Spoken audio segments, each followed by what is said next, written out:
Hello again, this is Matt Cutts, and I wanted to talk to you about the Gmail labs that I like to use. I made a John Q public account, so I would be completely assured that this would only be Gmail labs that the general public could see, not that are available only to Googlers. And I thought I'd walk through Gmail labs, how to turn it on, and the labs that I like to turn on. If you click on Settings from the Gmail tab, you'll see that all the way to the right, you'll see over here Labs. And once you turn on even a single lab, for example, let's turn on Offline Gmail and click Save Changes. Now when you go back to your inbox, you'll see a little beaker that says One Labs feature is enabled. And you can see the Offline 0.2 as well. So you can click on this little beaker and that will take you back to Labs. The beaker is like, experimental sort of stuff. So let's just look through Gmail Labs and see what I like to have on. Offline Gmail is very handy. It's gotten better recently. For example, if you're going to go on a plane, you can often do email for about 4 or 5 hours, and then as soon as you get within a Wi-Fi connection, it will automatically sync. All the stuff that's in your outbox will just whoosh, go off to other people. So that's often very, very handy. YouTube previews in mail, I also like, because if somebody sends me a link to a YouTube video, I can see the thumbnail right there and see what it's going to look like. Picasa previews, yep, turn that on. Flickr previews, yep, sure, why not? I don't really turn on Yelp because people don't tend to send me stuff from Yelp that much. It is a great site, don't get me wrong, but people tend not to mail me about restaurants for some reason. Message translation, I really like this one. If someone sends you email in French or Chinese, this is just a little tiny thing that'll say translate to English.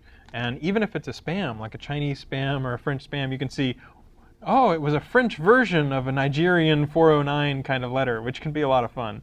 My mom talks back and forth with some folks in China, and so she'll get the letter in Chinese and can click right there and translate it into English. She finds it very, very handy.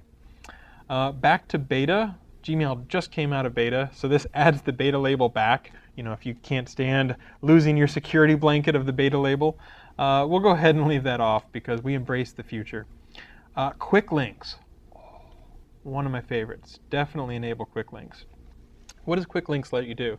It lets you save a link that can run anything. It can run a search, it can be a part of your inbox. So for example, I have a quick link that represents email from anyone on my team. And so if I click My Team, that will run a search for the however many engineers there are. So anyone who has emailed me, I can find out, okay, so I've got my inbox, I click on My Team, and it will show me only the people in web spam. That's hugely useful. So if you want to take another good example, you can search for people who are not on google.com, and you can give that a label like outside. And then you can save a quick link which will say, okay, I want to show all the people who are not sending me email from Google. So you can segment it into the tech support stuff where people kind of email from outside Google, just your team. You can have a quick link for just your family. It's really, really powerful. I highly recommend it. Superstars is fun. I don't use it as much as I should, but I enable it. If you're a getting things done kind of person, it's not just starred or unstarred. You're able to give it like 3 different colors of stars. You can give it a little yellow exclamation point or a big red exclamation point, like this needs to get done right now. So that's kind of fun to turn on. I don't really use chat that much, I have to admit, so I haven't turned on pictures in chat. I don't need fixed width fonts. I don't do custom keyboard shortcuts because Gmail has pretty good keyboard shortcuts already. I don't use mouse gestures. Maybe if you're an Opera or someone who really likes mouse gestures, you might like it. I don't really worry about signature tweaks, random signatures, not too worried about. Sender time zone is kind of interesting, but I tend to know who the people I'm talking to, where they are, so I don't worry about that very much at all. Muzzle, old snaky. Email Addict I probably should use because it's good, to make you take a break, but I don't use it that much. I don't really use right side chats. Hide unread counts. If you get stressed knowing that you have a whole lot of email, hide unread counts will say, oh, okay, I don't need to worry about these 428 emails that I have. Maybe I'm a masochist, but I like to be, know exactly what's going on. So I don't hide the unread counts. In fact, we'll see in another lab, I like to show it right in the title so I know exactly when I have new email and need to work on it. Advanced IMAP controls. Ooh, I haven't seen this one before. but I don't use that one. Canned responses, I do use. In fact, sometimes people email around within the company and they'll get mixed up and they'll send stuff to a different Matt. So I have a canned response that says, did you mean to send this to another Matt? And I have another canned response that's like, that's okay. A lot of people do that with autocomplete. So I'll send the first canned response and they'll write back and say, oops, sorry, didn't mean to send that to you. My apologies. And I'll send back the second canned response that's like, no worries, happens all the time. Makes it a lot easier to deal with those kinds of emails.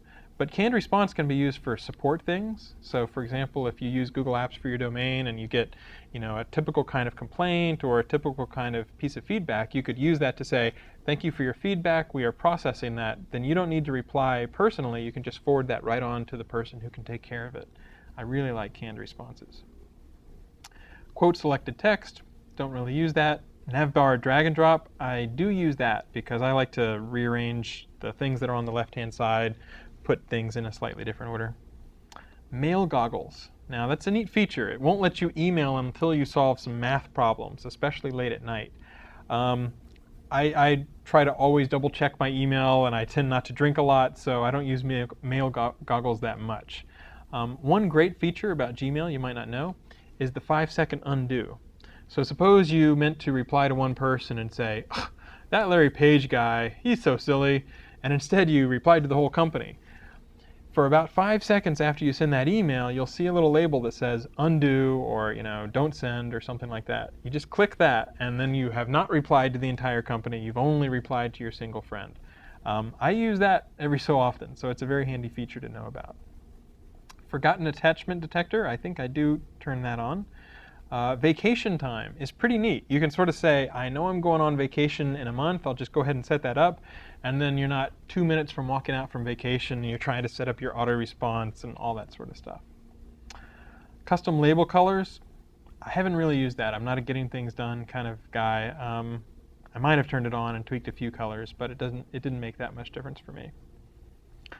Mark as read, I tend to use the keyboard shortcuts. So I'll just yank something directly, get it out of my inbox and archive it. And so I don't really need to worry about marking things as read. Go to label, I don't use that many labels either, which is kind of strange. Inbox preview is kind of nice. If you're on for example, a dial-up connection and we're loading all the Ajax of Gmail, inbox preview will just sort of show you a little heads up of what's going to be in your inbox while we're loading the full Gmail experience. So that's kind of fun and sort of handy. Multiple inboxes I've played with. I don't use it right now, but it is fun. You can show different searches. So you might have searches from the outside, people from the outside world, your boss, your team. So you can have your general inbox over here, and you can have different ways of looking at your inbox over on the right-hand side. It's pretty cool. I recommend that you play with it. I don't turn it on personally, but especially if you handle a ton of email, it can be useful. Google Search, yes, I always like to have a Google Search box everywhere that I am. Create a document from an email is kind of cool, but I tend not to use that very much. Filter, import, and export, yes. So filters is a really powerful feature of Gmail. It lets you say, things from this mailing list, just automatically archive. Or something that is coming from this particular address, mark it as spam. And I like to know that I can save those filters. I can import them and export them as text files, because if something crazy happens and there's an earthquake and Gmail's down, I like to know that I can just have the filters that I've already pre-selected. This one's fun. Authentication icon for verified senders.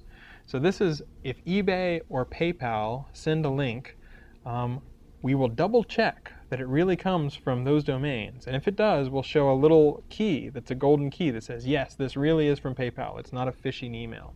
So it started out with eBay and PayPal, and I suspect that over time they'll roll it out to more and more sites. But the beauty of it is that you have authenticated email. You don't have these phishers who claim to be coming from eBay or PayPal, and they're not really coming from PayPal. I think that's a fantastic idea. I want the whole world to have authenticated email. I want everybody to get onto this and just sort of get this on as many places as possible, because then you wouldn't have to worry about other people pretending to be you or phishing or anything like that. So I think that's a fantastic Gmail lab, and I definitely turn that on. If I had to vote for probably one Gmail lab, just one, for me it would be Send and Archive. Send and Archive is a fantastic lab because you send an email, and if your inbox is your to-do list, then you want to archive it so it's no longer in your view. Send and Archive lets you be typing an email, you hit tab, and then your focus is on Send and Archive. You just hit return, the message goes out into the ether, and the message gets archived, so it's out of your inbox. In terms of reducing the number of keystrokes I have to do to reply to email, it's one of the best ways to take 2 steps and compress it down into 1. So that's a fantastic Gmail lab. I use that about 500 times a day. Undo Send. Yes, that's the Gmail lab where you didn't want to tell the entire company that you thought Larry Page was silly. Highly recommended. Title tweaks. Yes, I turned that on. What that does is it shows in the title of your browser window just how many things you have in your inbox.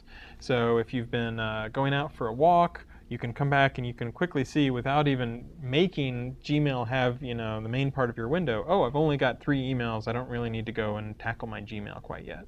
So that's a very handy Gmail lab. I don't really use Suggest More Recipients. Maybe other people would. But I do love Search Autocomplete. Search Autocomplete essentially lets you start typing in a person's name into the search box, and it will automatically figure out, oh, this is this email address. You can also, this just recently happened to me, I was typing JP, and it suggested has photos. And if you click on that, it'll say JPEG or JPEG spelled out or PNG. You can also start to do, has attachments. So there's all kinds of really nice things. I hope they turn on Search Autocomplete just like by default for everybody. Inserting images. I turn it on, but I don't really insert that many images into my Gmails. I tend to stick with text mostly. Other than the next Gmail lab, which is called Extra Emoji. So evidently in Japan, they are smart enough to have like thousands of emoticons, which is really, really cool.